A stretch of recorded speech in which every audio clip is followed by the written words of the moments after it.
Okay, Rob. Hey, with the third step prayer, page 63 of your big book, if you want to follow along. God, I offer myself to thee, to build with me and do with me as thou wilt. Relieve me of the bondage of self, that I may better do thy will. Take away my difficulties, that victory over them may bear witness to those I would help of thy power, thy love, and thy way of life. I do thy will always.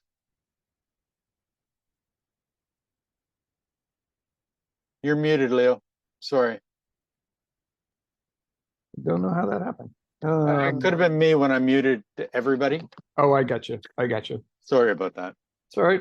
Last week we started off at the beginning of the big book. We're right now in the forward to the second edition.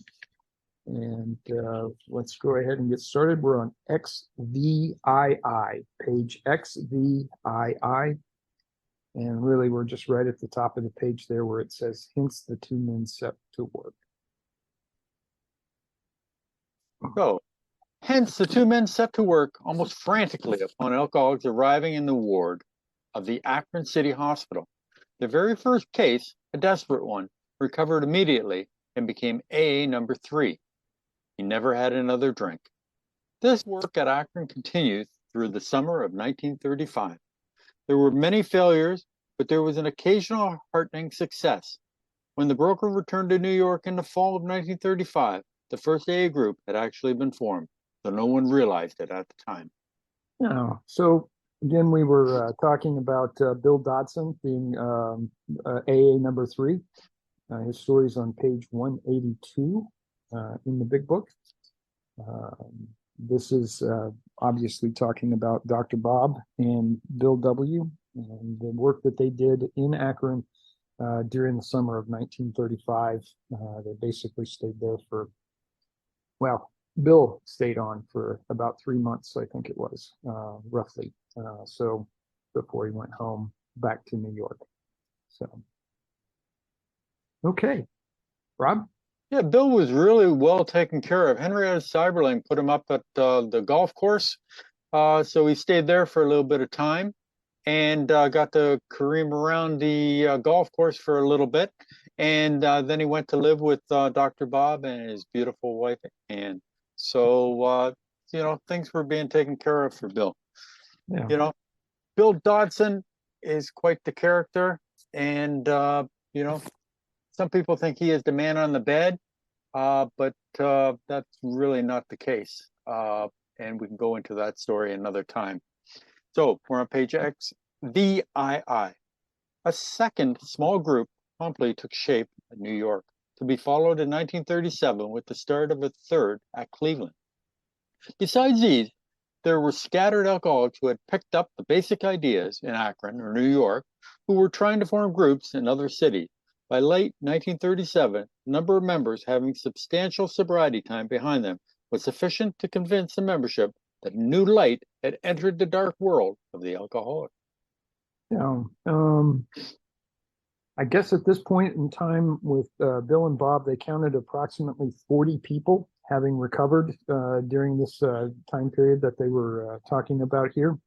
A small group in New York is the one that Bill helped form when he got back to New York from Akron.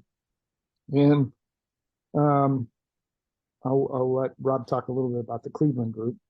Besides these, there were scattered alcoholics who had picked up the basic ideas in Akron or New York, and they were trying to form groups in other cities. And that's those 2s and 3s and 5s that we talk about a lot with regard to the smaller groups that try to take the big book and take the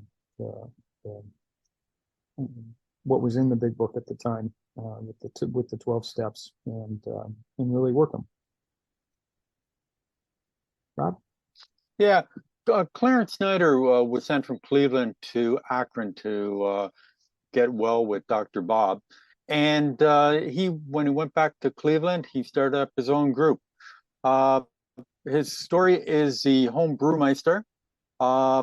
Clarence also led a revolt to separate from the Oxford group and announced a special meeting of alcoholics starting the Cleveland group May 18th, 1939, at the Cleveland Heights home of Abby G. This was the first group to be called Alcoholics Anonymous. Please note that. He attended the Rockefeller dinner on February 8, 1940. He was also the leader of a group of dissident anti-conference and anti-general service office members. So, you know, he had his own way of doing and thinking about things. So I'll post that information in the chat. If you want to get any more information about Clarence Snyder, by all means, don't hesitate to ask. It was now time, the struggling groups thought, to place their message and unique experience for the world. This determination bore fruit in the spring of 1939 by the publication of this volume. The membership had then reached about 100 men and women. The fledgling society, which had been nameless, now began to be called Alcoholics Anonymous from the title of its own book. The flying blind period ended in AA, and AA entered a new phase of its pioneering time. Yeah, and we talk about the flying blind period being the 1934 timeframe to 1939. So that roughly 5-year period of time where they were just kind of shooting from the hip and trying to make something stick. So so the message is starting to get out to a lot of different people, a lot of groups. It's starting to go international at this point, and membership had then reached about 100 men and women at the beginning, and now became AA, which is kind of unique that they were able to come up with something that has stuck so well for so long. Isn't that right, Rob? That's right. You know, one thing about it, Cleveland group grew by leaps and bounds. And the reason it grew is that there was an article written in the Cleveland Plain Dealer. And I will post a link to that article in a little bit. And what happened is that a lot of people became interested in AA, and they became inundated with people that were interested in the solution. Advertising pays, you know, and it brings people in. And that's one of the things we're going to read about, you know, in the book. You know, they kept trying to get the word out. The hardest thing is to let people know what's going on. You know, that's why it's important that us as members of Alcoholics Anonymous take this message. You know, this is the program. And I can't stress it enough that this is where, you know, the 12 steps are and how to do them. And we have to take this to other people in the fellowship. A lot of people in the fellowship do not stress the big book. They don't stress about the 12 steps. You might be the only book that people find out about. So we have to really let people know about it and take this message to other people. I get on my soapbox and I apologize for that. No, don't apologize. But it's so important because, you know what, I was in the fellowship for 9 months before somebody said they would, you know, that they thought I was ready to go through the big book. For some people, that could have been a death sentence. Okay. Now, in Toronto, they don't stress the big book. They talk about the 12 and 12 all the time. They have meetings about the 12 and 12. The 12 and 12 is to broaden and deepen our understanding of the 12 steps. But if you've never gone through the 12 steps and you have no idea about them, how can it broaden and deepen your understanding? So it's important that we get into the big book and we learn about it. So I'm getting off my soapbox now, Leo. I apologize. No worries, Rob. No worries. We're at the bottom of page XVII. With the appearance of the new book, a great deal began to happen. Dr. Harry Emerson Fosdick, the noted clergyman, reviewed it with approval. In the fall of 1939, Fulton Osler, then editor of Liberty, printed a piece in his magazine called Alcoholics and God. This brought a rush of 800 frantic inquiries into the little New York office, which meanwhile had been established. Each inquiry was painstakingly answered. Pamphlets and books were sent out. Businessmen traveling out of existing groups were referred to these prospective newcomers. New groups started up, and it was found, to the astonishment of everyone, that A's message could be transmitted in the mail as well as by word of mouth. By the end of 1939, it was estimated that 800 alcoholics were on their way to recovery. Yeah. It's interesting, and we talk about this a little bit early on with regard to, now I can't, I couldn't imagine just picking the book up myself and getting sober by just reading the book. Albeit that's exactly what was happening back in the mid or the late 1930s and on. So, having said that, it's quite amazing if you think about it that there were so many people that were on their way to recovery here, about 800 or so, by just getting and picking up the big book and reading it. I rely heavily on things like this big book study, other big book studies, and other meetings, and a few very close individuals to me to help me with it.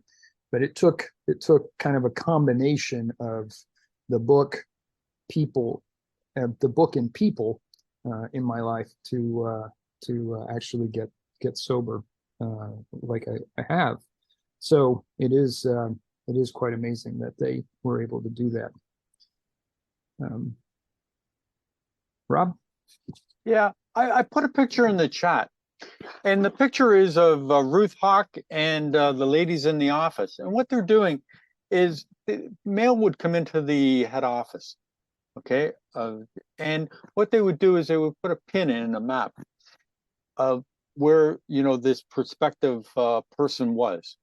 And then there would be another color if there was already an AA group or an AA member there already.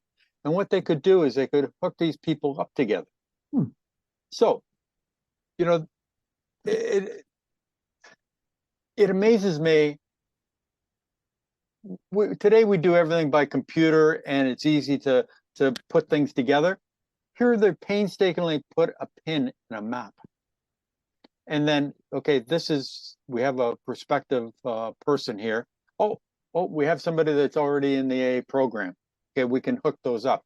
And the mail would then be sent to that person to contact the other person. A lot of painstaking work that these people went through in order for this to grow and to get bigger. It is, to me, it's quite amazing how this grew in leaps and bounds. And it's because of the painstaking work of an awful lot of people behind the scenes. And thank God for those people. I also put the Cleveland Plain Dealer article link in the chat. So if you're interested in it, just click on it. It'll take you there. And we're at the bottom of page XVIII. In the spring of 1940, John D. Rockefeller Jr. gave a dinner for many of his friends to which he invited AA members to tell their stories. News of this got out to the world wires. Inquiries poured in again, and many people went to the bookstores to get the book, Alcoholics Anonymous. By March 1941, the membership had shot up to 2,000. Then Jack Alexander wrote a feature article in the Saturday Evening Post and placed such a compelling picture of AA before the general public that alcoholics in need of help really deluged them. By the close of 1941, AA numbered 8,000 members. Mushrooming process was in full swing. AA had become a national institution. Sure had. And these numbers seem meager compared to what they are today. But back then, you can imagine just a handful of people that are trying to administer the Alcoholics Anonymous program through an office in New York City. And here they are going from 800 to 2,000 to 4,000, all within about a year to 2 years' time. And if you can imagine, when they started getting the inquiries after each of these articles that went out, that it was, how busy they would have been with regard to all of that. And back to what Rob was talking about. So I see here, Rob, you've posted the article. So yes, sir. All right, Rob. Yep, the Jack Alexander article in the Saturday Evening Post from March 1st, 1941 is in the chat. Just click on the link. It'll take you there if you're interested in it.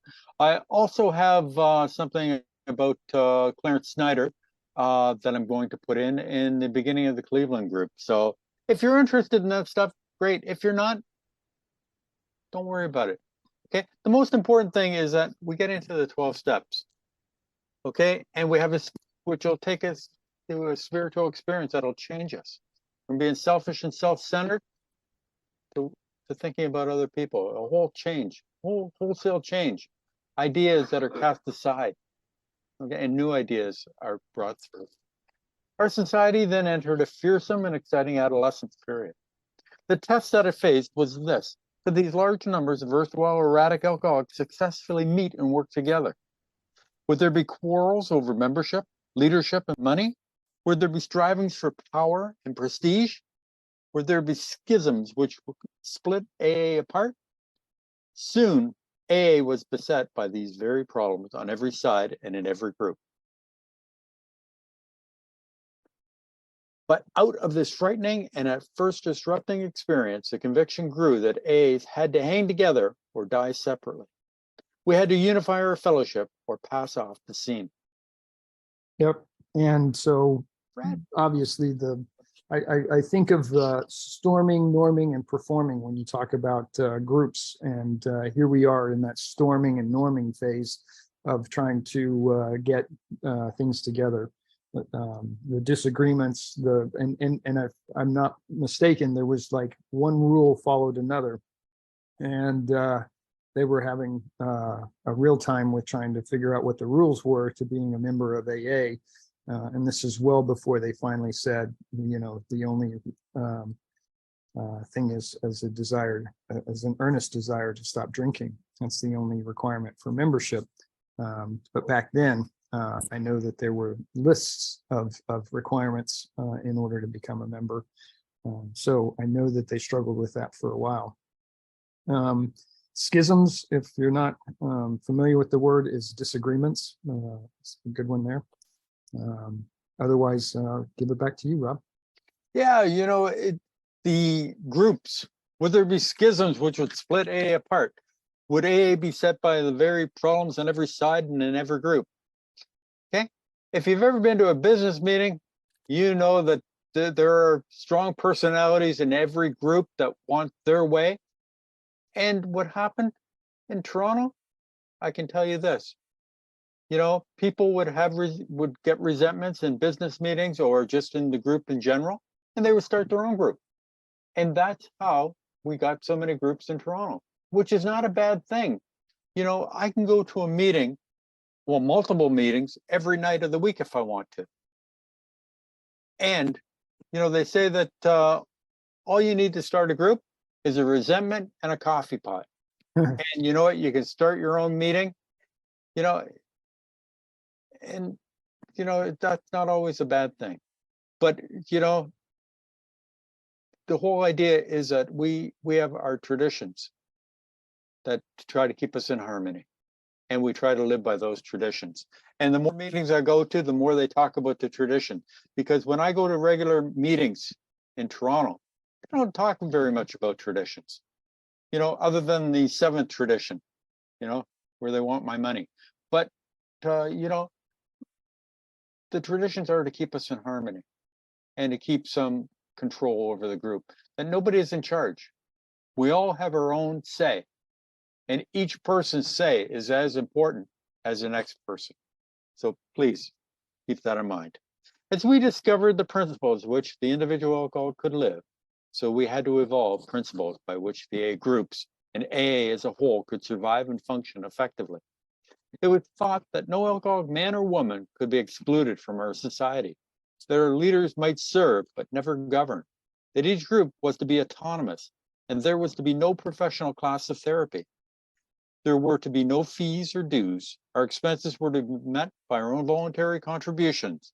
There was to be the least possible organization, even in our service centers. Our public relations were to be based upon attraction rather than promotion. It was decided that all members ought to be anonymous at the level of press, radio, and films. And in no circumstances should we give endorsements, make alliances, or enter public controversies. Rather genius if you kind of think about it, when they basically sat down and who decided all of these things. You know, we talk about the first word principles, and they're really talking about the 12 steps. And then they had to evolve the principles by which AA groups and AA as a whole could survive. And we're really talking there about the 12 traditions that were authored at that point in time. But it's just amazing that they were able to come up with these tenets, which basically said, based upon attraction rather than promotion, it was decided that all members ought to be anonymous for good reason.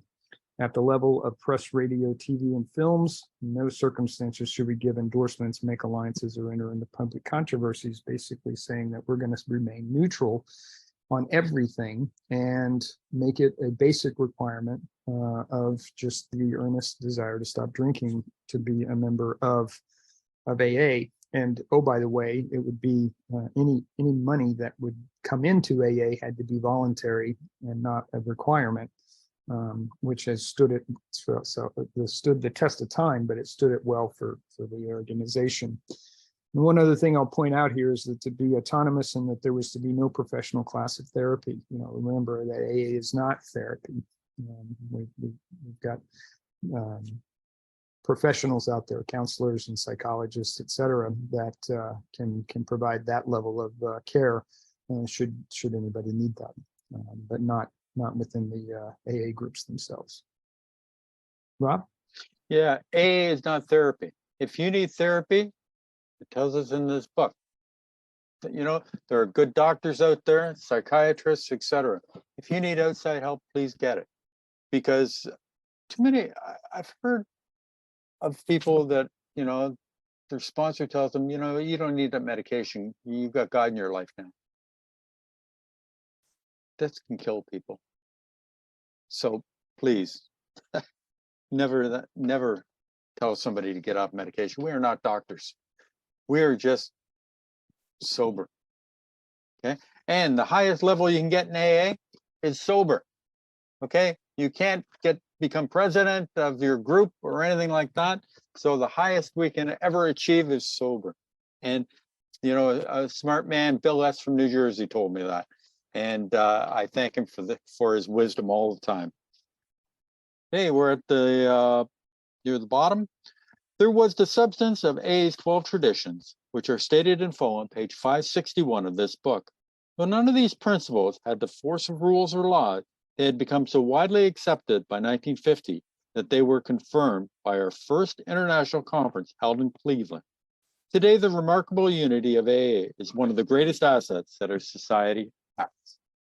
Yes, and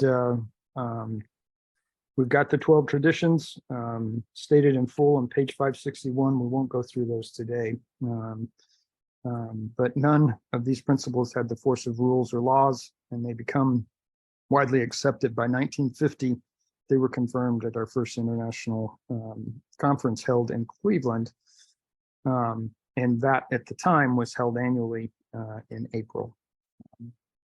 Rob? Yeah, Bill first published the 12 traditions in the April 1948 Grapevine. And they weren't called the traditions at that time. They were called the 12 points to assure our future. And they were formally adopted at the 1950 conference in Cleveland. And Bill had quite the time getting them accepted.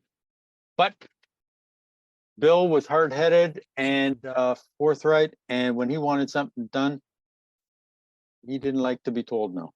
So he kept on it, and they were finally adopted. Well, the internal difficulties of our adolescence period were being ironed out. Public acceptance of AA grew by leaps and bounds. For this, there were two principal reasons: the large number of recoveries and reunited homes.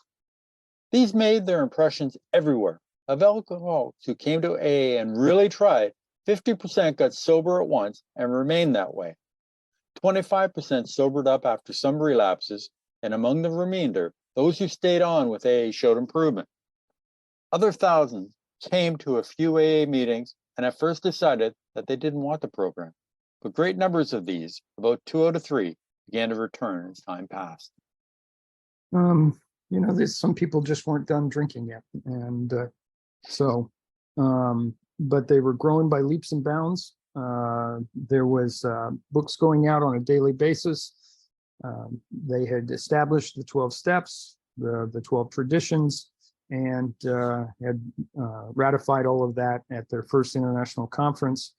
And now, as we talk about this, the alcoholics who came to AA, and this is the disclaimer here, is to really tried, meaning that you really committed yourself to the program wholeheartedly. About 50% of those that did that got sober. Those and remained that way. 25% sobered up after some relapses out of the other 50% that didn't get sober at the time. And among the remainder of those that really tried, those that stayed and showed, they showed improvement. Now, we see this a lot where they'll come in, they'll go to 2 or 3 meetings, and then they just disappear and you don't hear from them anymore. So they're still working on that spiritual experience and working on trying to decide if it really is what they want or need to do. Most at this point, at the point in time that they're coming to AA, are really coming with 2 reasons. Either they really want to quit, or they're just trying to appease people that are on their case about their drinking. And certainly there's a problem, but they're not ready. They're not ready at all. So, Rob? Yeah, of alcoholics who came to AA and really tried, 50% got sober at once. What did they try? They did the 12 steps, okay? Had a spiritual experience and never drank again, okay? Others, not everybody is given this program. Not everybody is taken through the big book. And you know what? Can we blame those people? No, it's our fault for not getting the message to them, or at least giving them the option of, hey, you know what? Let me sponsor you and take you through the 12 steps. Take you through the big book. Explain it. Leo mentioned earlier in the study today is that, you know what? If he was just to read this book by himself, and he wouldn't understand it. Well, what are the important parts? Okay. What is Bill hammering home all the time in this book? What are they trying to get me to do? What is the purpose of this book? It's a big book. Somebody gives you this book and says, go and read it. Well, where do I start? Well, you start at right at the beginning, at the title page. But somebody needed to explain it to me. I didn't know what the important parts were. Yeah, some of the things might stick out. I love the Jaywalker story. I love the stories that Bill talks about in the book. Why? Because I can relate to them. Yeah, and they interest me. But what is important? The doctor's opinion. Oh, I'm going to read about the doctor's opinion. Well, you know what? There is some incredible information in there. What is it? The incredible information? That I suffer from analogy, the phenomenon of craving. I need that to be hammered home to me. That I can't take that first drink. And these are things that a sponsor is supposed to do and to help you with. That's our responsibility. Okay. This book dictates that, the 12 step, that we help other people. It mandates that we do it. And we have to take that seriously, and we have to get out there and we have to help people. Give them the message where, they're not going to get it. And that's why some people don't sober up, is because they're not given this message. They come to meetings. Meetings are like going to the airport. You can sit in the departure lounge all you want, but you don't have a ticket, you're not going anywhere. You can listen to other people talk about their experience and what they've done.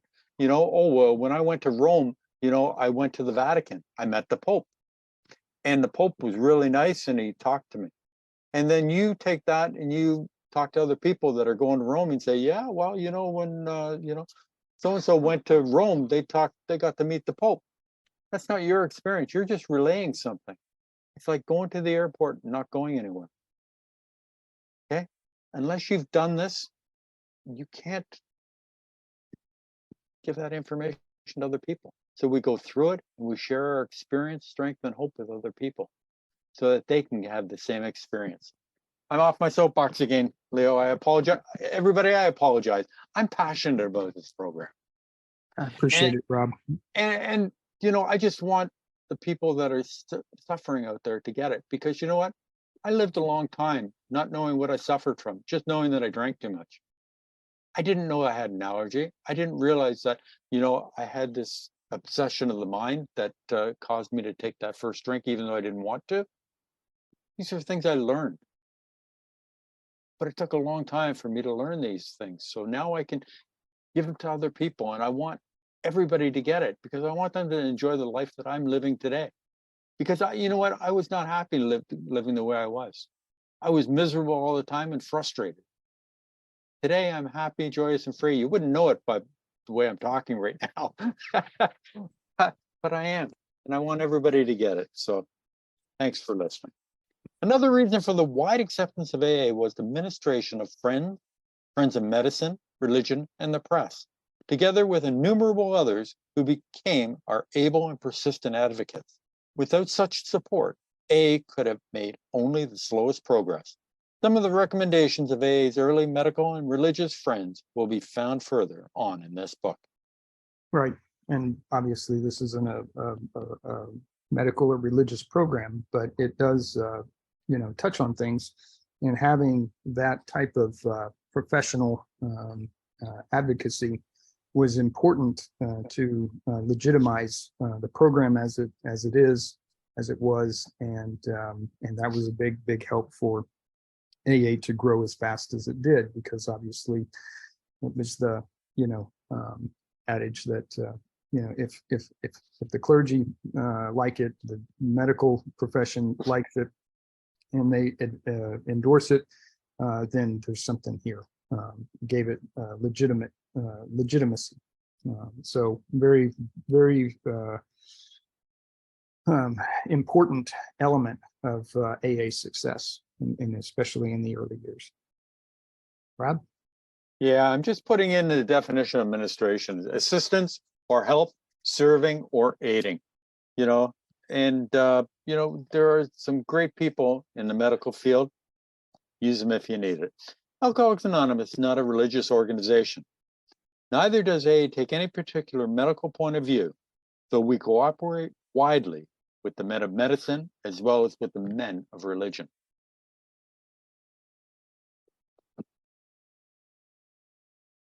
I'm sorry. Okay. Sorry about that. And with this Alcoholics Anonymous, we don't subscribe to anything, any particular religion, nor any medical, position on anything. So that's still part of that, staying out of the Controversy. Yeah, exactly, Rob. Exactly. Yep. And that's why one of the traditions is so important. That's an outside issue. Okay, we agree to disagree.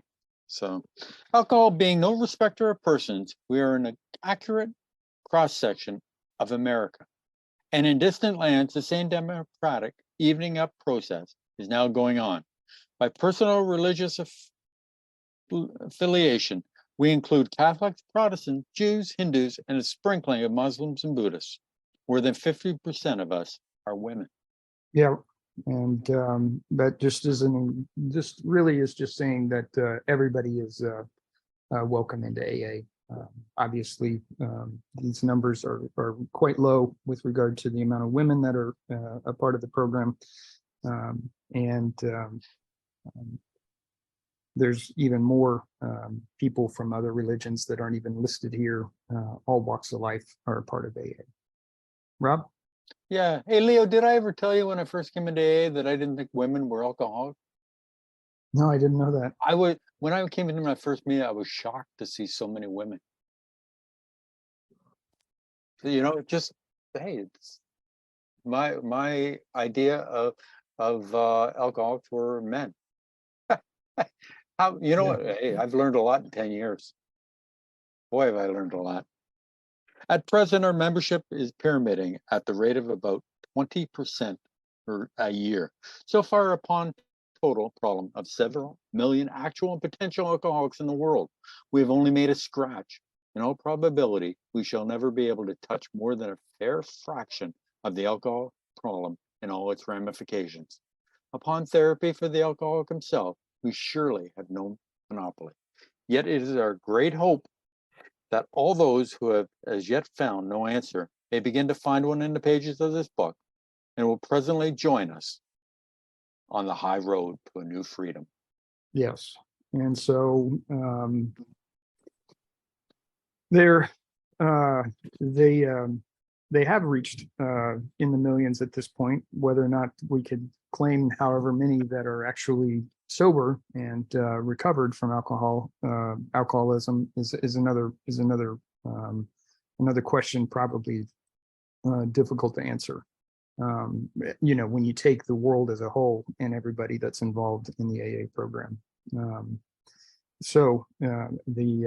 We surely have no monopoly on this, and that is just one of the things, that there are many other ways to get sober, and some people do get sober doing something else other than AA. This program is only one way, and it works for most, I think, alcoholics.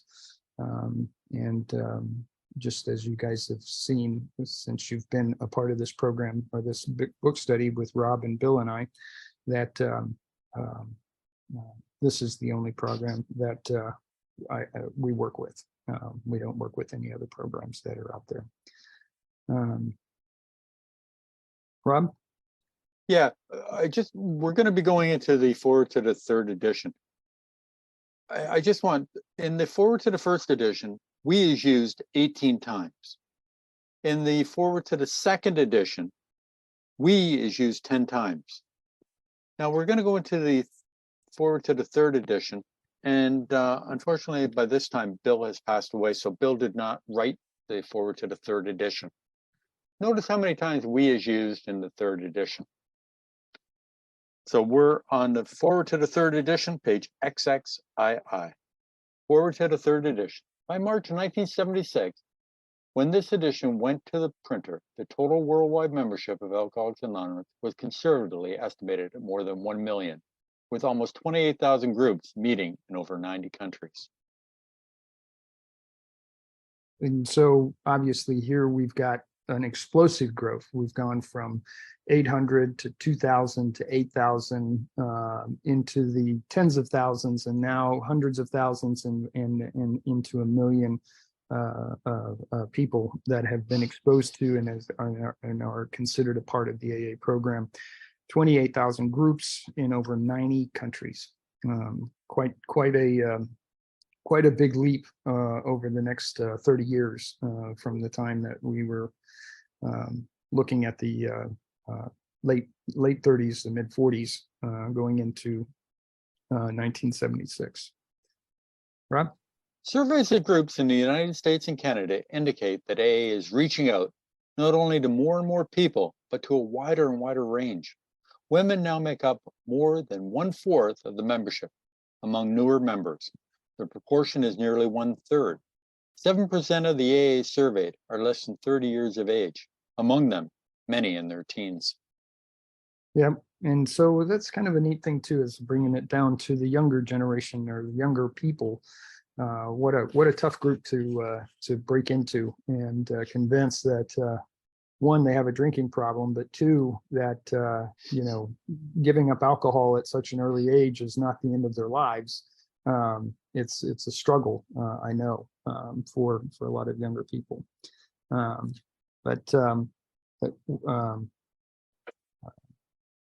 So now that they're talking about 1/4, about 25%, that's up from 15% are now women, and then 7% at this point were less than the age of 30.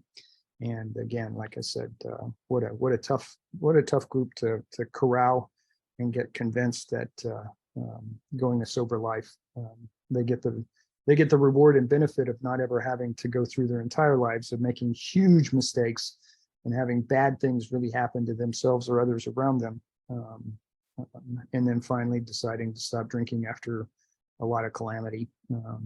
Usually you can grab them really early on, and they've only scratched the surface of calamity at that point. but yet are well on their way to being alcoholics and living a marginalized life because of it. Rob? Yeah, you always hear about people that when they first walk into AA and all the old people that are there. Hey, I'm one of the old people. The basic principles of the AA program, it appears, hold good for individuals of many different lifestyles, just as the program has brought recovery to those of many different nationalities. The 12 steps that summarize the program may be called Los 12 Pesos in one country, Les 12 Étapes in another, but they trace exactly the same path to recovery that was blazed by the earliest members of Alcoholics Anonymous. Yeah, and even though that it is, in a different language or a different culture, they've been able to adapt it appropriately and very effectively so that it does work quite well, no matter where you are in the world. Rob?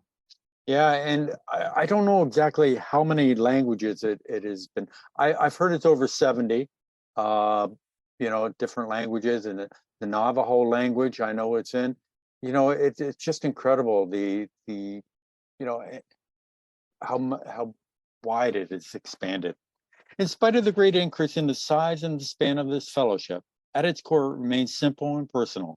Each day, somewhere in the world, recovery begins when one alcoholic talks with another alcoholic, sharing experience, strength, and hope. Yep, a reference to our step 12 and working with others. There it is. So what a great way to finish up the foreword of the third edition. Yeah. Rob? Notice how many times we was used? Anybody count? None. Bill was a great believer in we. Bill might have been egotistical, but you know what? He always used we in order to, that it included everybody. In this forward to the third edition, we is not used once. Bill passed away in 1971. And as I say, Bill's idea was it was a we program. We, the first 100. It's not Bill's program. It's we, the first 100 people. So let's get into the forward to the fourth edition. This fourth edition of Alcoholics Anonymous came off press in November 2001, at the start of a new millennium. Since the third edition was published in 1976, worldwide membership of AA has just about doubled to an estimated 2 million or more, with nearly 100,800 groups meeting in approximately 150 countries around the world. Yeah, we've got, some growth here. It's a little bit more growth than the first, 40 years going from, 800 members to 1 million. In just about 25 years, we're talking about going from 1 to 2 million. So a little bit faster growth that's going on. But look at the difference in the groups. Basically, about a fourfold increase of groups in that, instead of just a doubling in the number of people, but a fourfold increase in the number of groups, which is good because they help get the word out, and they also make it as more convenient for people to become members because they've got a place to go to hear the story of AA. Rob? Literature has played a major role in AA's growth, and a striking phenomenon of the past quarter century has been the explosion of translations of our basic literature into many languages and dialects. In country after country where the AA seed was planted, it has taken root, slowly at first, then growing by leaps and bounds when literature become available. Currently, Alcoholics Anonymous has been translated into 43 languages. I have a note here, now over 70. Now more than 70. So obviously the big book is all over the world. I used to think it was one of the most printed books out there, say in the top 10, but it's really not. It's I think it's in the top 100, but it's not as high up on the list as I thought it would have been with regard to how many copies have been printed going forward. In fact, obviously we could talk about the Bible, but the Harry Potter series, believe it or not, is like number 2 or 3 out there, something like that. And they did it in just a few years, but it's kind of amazing that AA has been around since the late 30s, and a kid's story got that many books printed around the world. I digress. Rob? Yeah, there's an asterisk at the bottom. In 2019, Alcoholics Anonymous is in 71 languages. As the message of recovery has reached larger numbers of people, it has also touched the lives of a vastly greater variety of suffering alcoholics. When the phrase, "we're people who normally would not mix," page 17 of this book, was written in 1939, it referred to a fellowship composed largely of men and a few women with quite similar social, ethnic, and economic backgrounds. Like so much of AA's basic text, those words have proved to be far more visionary than the founding members could ever have imagined. The stories added to this edition represent a membership whose characteristics of age, gender, race, and culture have widened and have deepened to encompass virtually everyone the first 100 members could have hoped to reach. Yeah, and so obviously these stories in the back are important, and I think that they have a place with regard to people that are recovering. The good of it is that you can read and you can associate with some of the struggles that each of those stories went through. But so with that, we're lost my train of thought there, Rob. I was on it and then I lost it. No problem. That's good. Rob, I'll just hand it Okay. back to you. While literature has preserved the integrity of the AA message, sweeping changes in society as a whole are reflected in new customs and practices within the fellowship. Taking advantage of technological advances, for example, AA members with computers can participate in meetings online, sharing with fellow alcoholics across the country or around the world. In any meeting anywhere, AAs share experience, strength, and hope with each other in order to stay sober and help other alcoholics. Modem to modem or face to face, AAs speak the language of the heart in all its power and simplicity. Yeah, and modem to modem, we certainly have been online for a long time, but not until we got Zoom do I think that it really flourished in the way that it does today. I think that Zoom and this new acceptance of doing meetings online has really been kind of a second coming for AA. I think that there were a lot of meetings that were doomed if we hadn't had the online capability that we have now, that technology being what it is, especially with the pandemic coming in and everything. I think it would have been a setback, a real setback for AA because some of the groups just didn't come back together. Now we've got new groups that are out there, obviously, and new groups come out all the time, which is great. But a lot of the groups didn't come back, and a lot of us have traded in-person meetings with these Zoom meetings and find them very satisfying and meaningful. So, Rob? Yeah, Zoom has been a boon where we can reach people all over the world and become friends with Kicken, okay, over in Sweden, Louise in Scotland, Mary B, way out there over, Fred in California, my buddy, great to see you, sir. And it's been a boon. The biggest thing I found when pandemic hit and my meetings were closed down here in Toronto, the first thing I wanted to do was to find big book meetings because I wanted to learn about the big book so that I could sponsor people. I was able to find meeting after meeting after meeting that is on the big book. People that share the same love of the big book that they have passed on to me. And I hope I can pass it on to other people, and that's the beauty of this. the history meetings of going through different books and finding out who these people are, what they look like, you know, which, let's be honest, recovery comes first. Okay. We are nothing if we don't go through the 12 steps and become recovered. We got a spiritual experience. That's the most important thing. History is nice to know about, but you know what? It doesn't keep us sober. Okay. The 12 steps keep us sober. But, you know, I keep delving further and deeper into the book and enjoying it. Now, how many times was we used in the 4th edition? Once. And it was a footnote. It was taken as a quote from page 17. So it's just a little bit different in tone and experience. You know, hey, it's not going to change your life, but it just goes to show that, you know, how things do change a little bit, you know, and, you know, we keep our eye on the ball. So do you want to bring Mr. Bill into it, Leo? Sure, and I'll just add one last thing here before we do actually have Bill in here, and that is the message of AA really never changes. It always stays the same.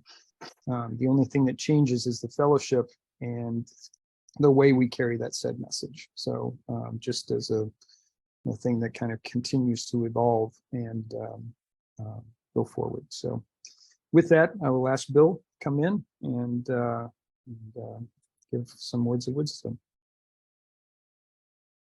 Yeah, hi, this is Bill, alcoholic from New Jersey. Thanks a lot, guys. Good job today.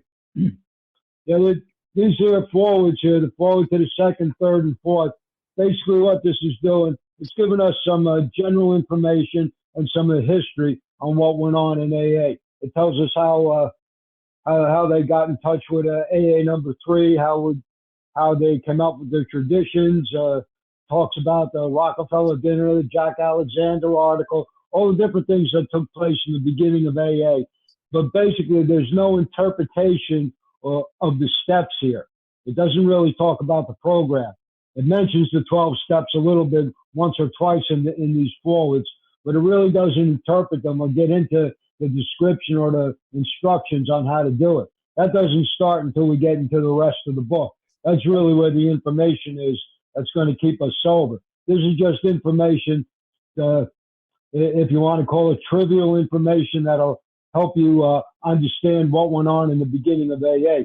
And a lot of stuff really did go on that it's amazing how this whole thing got put together. You know, when they first came out with this, they didn't know that this was going to be a society like it is. And when they first wrote this book, they didn't really know what was going to happen. But they thought they were going to sell a lot of books, and they didn't. And when they first wrote the book and they had it printed, they didn't even have the money to pay for the books. Most of the books got put in a warehouse. The sheriff was holding them because they couldn't pay the bill to pay the printer for the books. So they only were able to get a certain amount of books that they could start to give out or try to sell.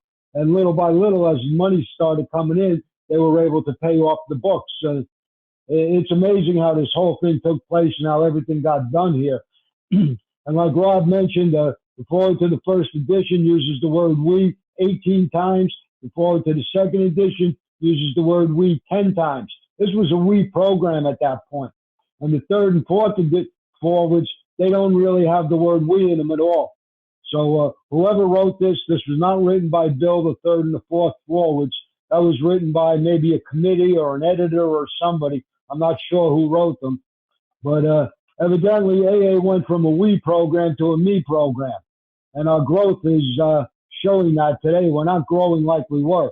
It said here in the forward to the 2nd that we were growing, we were pyramiding at a rate of about 20% a year. Right now, we're stagnant. We're not growing at all. In fact, we may even be declining a little bit. And nobody seems to know exactly why. And it just may be because we're not a we program anymore. Now we're a me program, and that doesn't work.